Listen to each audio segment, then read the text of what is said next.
राघव भाई, बचा लो मुझे। वो फिर से आई है, खिड़की पर खड़ी है, शादी का जोड़ा पहने, खून से भरी मांग। मैं उस वक्त ऑफिस क्वार्टर में था। मैंने जितेन को उठाया और दोनों सीधे सुनील के घर दौड़े। गांव के किनारे वो घर था। दरवाजा अंदर से बंद था, लेकिन अंदर से फर्नीचर गिरने की आवाजें आ रही थी। सुनील, दरवाजा खोल सुनील। अंदर से कोई जवाब नहीं आया। तभी खिड़की के शीशे पर खून का धब्बा छपा, जैसे किसी ने अंदर से हाथ मारा हो। जितेन ने दरवाजा तोड़ा। अंदर का नजारा देखकर उनकी रूह कांप उठी। सुनील छत से उल्टा लटका हुआ था।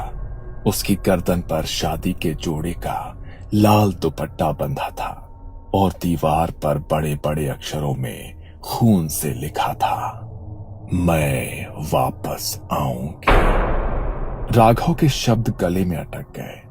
कमरे में बैठी अन्विता के माथे से पसीना टपक रहा था। क्या पुलिस ने कुछ बताया? राघव ने धीरे से सिर हिलाया। नहीं, पोस्टमार्टम में किसी आत्महत्या का सबूत नहीं मिला। न रस्सी का निशान, न कोई दवा, न कोई जहर। तब से ये गांव बदल गया है राघव। लोग कहते हैं कि रेखा की अधूरी आत्मा हर साल लौटती है, और तभी लौटती है जब गांव में कोई शादी होने वाली होती है। अरे तुमने उसका नाम क्यों लिया? पागल हो क्या? अरे जितेन, ये गांव उस नाम से भी डरता है, क्योंकि उसकी मौत के बाद से जब भी गांव में शादी होती है, दूल्हा मंडप तक नहीं पहुंच पाता। क्या मतलब? 3 साल में 3 दूल्हे गायब हो चुके हैं। सबकी मौत अलग अलग तरीके से हुई है, लेकिन एक बात कॉमन है। मंडप के पहले वो लाल जोड़े वाली औरत तीनों को दिखी थी। रघुनाथ काका ने उस रात की पूरी सच्चाई बताई। 3 साल पहले की बात है। रेखा गांव की सबसे खूबसूरत लड़की थी। उसका रिश्ता शहर के लड़के अभिषेक से तय हुआ था। अभिषेक के घर वाले पहले तो बहुत खुश थे, लेकिन शादी से ठीक पहले उन्हें कहीं और से ज्यादा दहेज का वादा मिला। शादी की सुबह जब सभी तैयारियां पूरी हो चुकी थी, बारात आने की जगह संदेश आया, हम ये शादी नहीं कर सकते। पूरा गांव दहल गया। रेखा दुल्हन के जोड़े में सज धज कर अकेली मंडप में बैठी रही। घंटों बीत गए, पर बारात नहीं आई।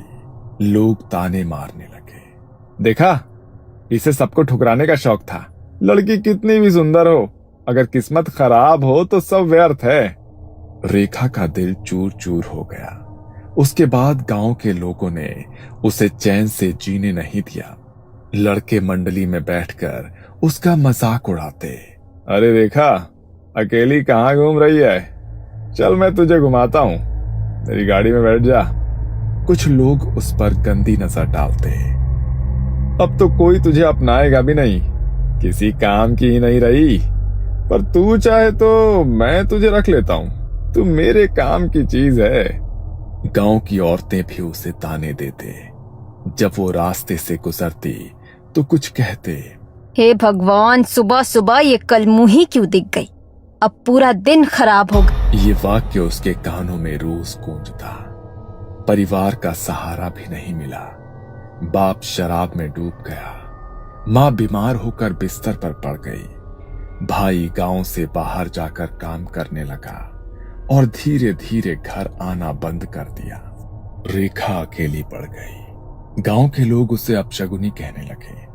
उस रात जब पूरा गांव सो रहा था, रेखा ने लाल जोड़ा पहना, माथे पर सिंदूर लगाया, आईने में खुद को देखा और फुसफुसाई, जिस दिन मैं दुल्हन बनी, उसी दिन मेरी जिंदगी खत्म कर दी गई। अब मैं किसी और को भी दूल्हा बनने नहीं दूंगी। उसने कमरे में खुद को बंद कर लिया और जहर खाकर अपनी जान दे दी। रेखा की मौत के 1 हफ्ते के अंदर ही उसकी मां कुएं में गिरकर मर गई। बाप खेत में हार्ट अटैक से बेहोश हुआ और जब लोग पहुंचे तो वो मर चुका था। गांव छोड़ने के बाद उसका भाई का किसी को आज तक कोई पता नहीं चला।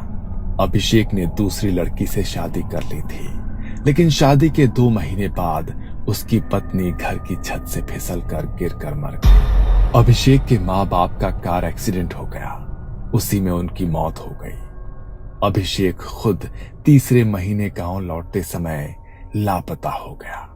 उसकी लाश नदी किनारे मिली। गर्दन पर कुछ कसकर बांधने के निशान थे, जैसे किसी ने उसका गला घोंटा हो या फांसी दे दी हो। रघुनाथ काका ने ठंडी सांस ली और सबकी आंखों में देखते हुए कहा, रेखा ने खुद की जान नहीं दी थी, उसने बदला लिया था और अब वो हर दूल्हे को वही सजा देती है जो उसे मिली थी। सुनील की मौत के बाद पूरे गांव पर जैसे कोई पाप का साया छा गया था। पिछले 2 सालों में किसी की भी शादी नहीं हुई थी। जहां पहले शादी ब्याह का मौसम आते ही हर गली सज जाती थी, वहीं अब सिर्फ सन्नाटा पसरा रहता था।